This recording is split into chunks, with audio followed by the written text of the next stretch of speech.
সত্যি বলছি, এতদিন বাড়িতে বাস করছি, আজ গড়ে 23 বছর বয়স, আমার 23-24 বছর বয়স হয়ে গেল, আমাদের উঠোনের এই পরিস্থিতি আমি কোনোদিন দেখিনি।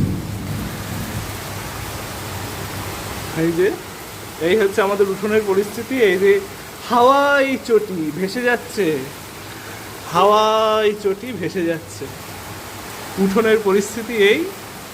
আর আমাদের জল বেরোনোর নালি করা আছে এইখানটায়।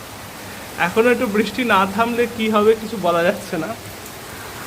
আর এদিকে আমাদের বগুর পুজোর যে হোমকুণ্ডের ইট, সে সব গিয়েছে ডুবে প্রায়। এই যে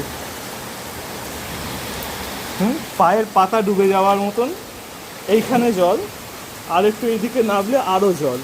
আর আমাদের এই ঠাকুর ঘরের এই সামনে গেলে ওখানে পুরো পায়ের পাতা ডুবে যাবে, এতটা জল হয়ে বসে আছে।